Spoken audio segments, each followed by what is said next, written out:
Donc, toi, aujourd'hui, il y a le trip que tu fais et puis il y a ce que tu fais pour toi-même.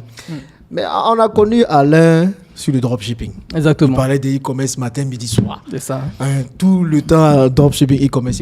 Et puis, à un moment où tu commences à parler de la Chine. Donc, c'est quoi? C'est parce que le e-commerce ne marche plus? Attention. Je vais répondre à sa place. Alain, c'est quoi? Pardon.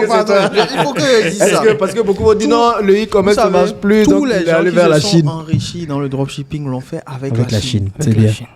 C'est tout ce que je veux dire. Il peut développer. C'est ça. Non, mais merci beaucoup. Non, merci de le... Merci de le préciser. Développe maintenant.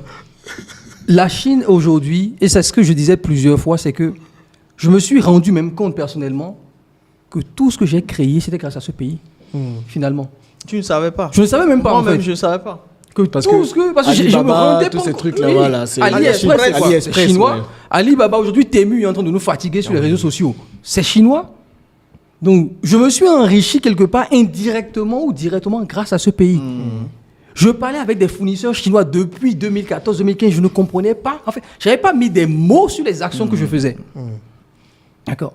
Aujourd'hui, j'ai ma marque de sac. Effectivement, je ne parle plus beaucoup de dropshipping parce que j'ai aujourd'hui une marque. Donc, je ne suis plus là à tester plein de choses. Donc, j'ai shifté. J'ai une marque aujourd'hui. J'ai même 2 marques aujourd'hui. On est même en train de lancer une division en Afrique, à Abidjan, naturellement. Donc, finalement, c'est parce que j'ai commencé à maîtriser ce canal-là, ce vecteur-là, que quand on a commencé à parler du business avec la Chine, ça a été une continuité logique.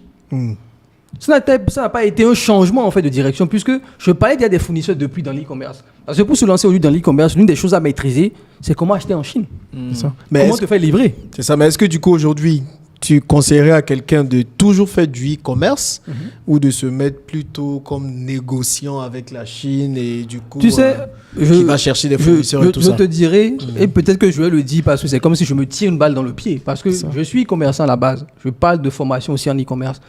Mais l'honnêteté m'oblige à dire surtout que ici, le business le plus facile, les amis, aujourd'hui, en 2024, jusqu'à 2030 minimum, c'est le business avec la Chine. C'est très simple. On a des gens de 75 ans qui viennent en live pendant 2 heures nous expliquer ça, ce que ça a changé leur vie, qui sont en train de passer leur meilleure retraite.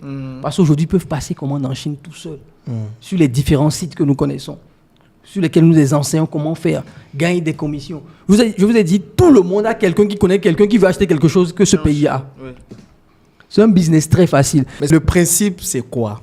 Quand on parle de business avec la Chine, qui s'adresse à tout le monde, c'est quoi exactement que les gens doivent faire? Juste en une phrase. En une phrase, trouve quelqu'un qui a besoin de quelque chose. C'est ça. Va trouver la chose en Chine, ajoute ta commission et fais-lui payer et tu lui livres. Point. Tu gagnes de l'argent. C'est aussi simple que ça. C'est aussi simple que ça. Je pense qu'on ira dans d'autres vidéos dessus, le comment, le pourquoi, le why, le who, tout ça, on va l'expliquer dans d'autres vidéos. Mais franchement, c'est aussi simple que ça. Donc vous comprenez, en fait, vous trouvez quelqu'un qui a un besoin de n'importe quoi. Vous trouvez le fournisseur en Chine, parfois sans même vous déplacer en Chine. Pas besoin. Vous trouvez les personnes qui vont livrer et puis on livre à la personne. Surtout, l'une des choses, parce qu'on en parlera beaucoup plus en détail après, sur la Chine... On parlera de tout après, les gars. Sur la Chine, le truc le plus facile, c'est trouver les clients.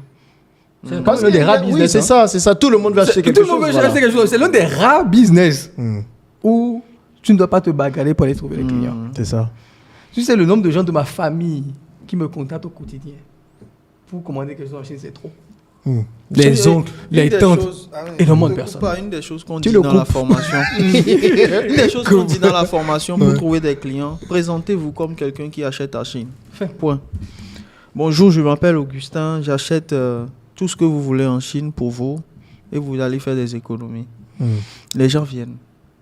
Donc, en fait, parce qu'avec le négoce des matières premières qu'on faisait, les gens devaient aller chercher des clients, ils devaient sourcer et tout. Et là, il y a tellement de demandes qu'on n'a même pas besoin de partir encore sourcer les clients.